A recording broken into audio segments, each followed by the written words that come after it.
இன்றைய தினம் விருதுநகர் நாடாளுமன்ற தொகுதியில் வேட்பாளராக அறிவிக்கப்பட்டிருக்கீங்க. உங்கள் அப்பாவுடைய பிறந்த மண், உங்களுடைய பூர்வீக மண். அந்த இடத்துல நீங்கள் உங்களுடைய முதல் அரசியல் அடி எடுத்து வைக்க போகிறீங்க. எப்படி இந்த தேர்தல் இருக்க போகுது? எந்த மாதிரியான ஒரு பிரச்சாரங்கள் நீங்கள் முன்னெடுக்க போகிறீங்க?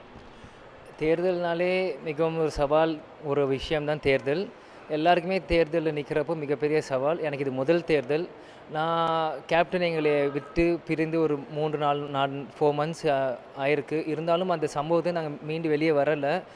இருந்தாலும் நாடாளுமன்ற தேர்தல் வருது, அதுக்கான வேலைகள் பார்க்கணும், அதுக்கான தொகுதி பணிகளை பண்ணணும், அதுக்கான விஷயங்கள் பண்ணுறது. இதனால அங்கே இருக்கிற எங்களோட கட்சிக்காரங்க, எங்கள் நிர்வாகிகள், பொறுப்பாளர்கள் எல்லாருமே நான் நிற்கணும் அப்படின்னு அங்கே ஒரு தீர்மானம் செஞ்சு எங்கள் பொதுச் செயலாளர், எங்கள் மூத்த நிர்வாகிகள்கிட்ட வந்து தம்பி நிற்கணும், விஜய் பிரபு நிற்கணும்னு அது கேட்டுக்கினாங்க. அதை தொடர்ந்து போன வாட்டி தேர்தலில் கூட நாங்கள் 2ஆம் இடத்துல வந்து மிக குறைவான வாக்கு வித்தியாசத்தில் தான் நாங்கள் தோல்வி அடைஞ்சோம்.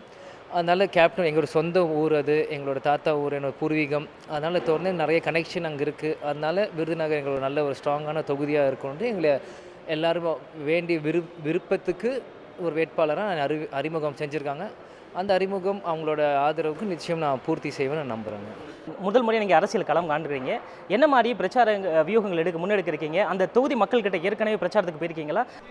தேர்தல் பிரச்சாரத்துக்கு விருதுநகருக்கு வந்து நான் போயிருக்கேன். 2019 அழகர் அண்ணன் இருக்கிறம்போது போயிருக்கேன். அங்கே இருக்க பிரச்சனைகள் எனக்கு தெரியும். இப்போ ஒரு வேட்பாளர் களம் இறங்கும்போது இன்னும் கூர்ந்து கவனிக்க வேண்டிய விஷயங்கள் நிறையா இருக்குது. இப்போ தான் அறிவிச்சிருக்காங்க. இன்னும் எங்களோட கட்சிக்காரங்க எல்லாரோடையுமே இப்போ ஃபோனில் எல்லோரும் பேசிகிட்டு இருக்காங்க. எல்லாருக்கும் நான் கலந்து பேசிகிட்டு இருக்கேன். என்னென்ன பிரச்சனைகள் என்ன இருக்கோ அது எதுவாக இருந்தாலும் நிச்சயம் கேப்டன் எப்படி சட்டசபையில் ஒரு குரல் ஒழிச்சதோ அதே மாதிரி என்னோடய குரலும் பாராளுமன்றம் ஒழிச்சு மக்களுக்கு என்ன தேவையோ அதுக்கு நிச்சயம் பூர்த்தி செய்கிறதுக்காக தான் நாங்கள் இருக்கோம். ஏன்னா கேப்டனோட வழியில் தான் தேமுதிக, அவரோட ரத்தம், அவரோட பிள்ளை, நான் இறங்குறப்போ நிச்சயம் அது 100% என்னவோ அது சரியாக மக்களுக்கு என்ன வேணுமோ அதை நிச்சயம் நான் நிறைவேற்றி கொடுப்பேன். நீங்கள் நாணித்தனமாக நான் சொல்லிக்கிறேன் சார். ஒரு நட்சத்திர பேச்சாளராக கடந்த தேர்தலில் அனைத்து தொகுதிகளையும் நீங்கள் போய் பிரச்சாரம் செஞ்சுருக்கீங்க. இப்போ உங்களுக்கு ஒரு தொகுதி கொடுத்துருக்காங்க. அந்த தொகுதியில் என்ன மாதிரி பிரச்சாரம் முன்னெடுக்கிறீங்க? மற்ற தொகுதிகளுக்கும் போகிறீங்களா? கூட்டணி கட்சி சார்பில் போட்டியிடக்கூடிய வேட்பாளர் தொகுதிக்கும் போய் நீங்கள் பிரச்சாரம் முன்னெடுக்க வாய்ப்பு இருக்கா சார்? இப்போதைக்கு நான் வந்து விருதுநகர் தொகுதி மட்டும்தான் என்னோட பிரச்சாரம் இருக்குன்னு நம்ம தலைமையில் சொல்லியிருக்காங்க. அப்போ வருங்காலத்தில் இப்போ மற்ற கூட்டணிக்கு பிரச்சாரம் போகணும், இல்லை எங்கள் கட்சிக்காரங்களுக்கு போகணும் அப்படின்னா அதுக்கு டேட்ஸ் எப்படின்னு அட்ஜஸ்ட் பண்ணி நம்ம பார்த்துட்டு அது பண்ணுவோம்.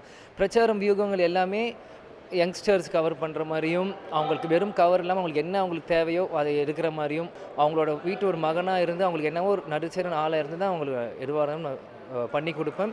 இது இன்றைக்கி தான் அறிவிச்சிருக்காங்க. எனக்கு இன்னும் சில டைம் வேணும் கலந்து ஆலோசிக்க. எல்லாமே செஞ்சு அடுத்த பேட்டில் இன்னும் உங்களுக்கு கிளாரிட்டியோட தெளிவாக நான் பதில் சொல்கிறேன். கடந்த காலங்களில் ஒரு வாக்கு சதவீதம் லேசாக குறைஞ்சது போல் இருந்தாலும் இந்த முறை எப்படி நீங்கள் அதை பழைய நிலைமை விட அதிகமாக கொண்டு போகிறதுக்கான என்ன மாதிரியான ஒரு யோசனைகளை வச்சுருக்கீங்க? எங்களோட யோசனைகள் எல்லாமே கடந்த தேர்தலில் வந்து நாங்கள் சரி செஞ்சது எல்லாமே அப்போ கூட்டணிகள் வேறையாக இருந்தது, பல கட்சி முனைகள் போட்டிகளாக இருந்தது. இந்த தேர்தலில் கூட்டணி களம் வேறையாக இருக்குது, கட்சிகள் குறைவாக இருக்குது. அதனால் வாக்குகள் போன தேர்தலில் செதறிச்சு. அது எல்லாமே இப்போ ஒரு ஸ்ட்ராங் கூட்டணியாக இப்போ அதிமுக தேமுதிக கூட்டணி, புதிய தமிழகம், SDP அமைச்சிருக்கு. அதனால் இப்போ வாக்குகள் ஸ்ப்ளிட் ஆகாமல் ஒரே பக்கம் போகிறதுனால அது ஒரு முக்கியமான ப்ளஸ் பாயிண்ட்டாக இப்போ நான் பார்க்குறோம். நெக்ஸ்ட் களம் வந்து தொகுதிக்குள்ளே போகிறப்ப தான் எனக்கு இன்னும் அதை பற்றி தெளிவாக நான் சொல்ல முடியும். கூட்டணி கட்சியில் மிக முக்கியமான பொறுப்பில் கூடிய அதிமுக உங்களை எப்படி பார்க்குறாங்க?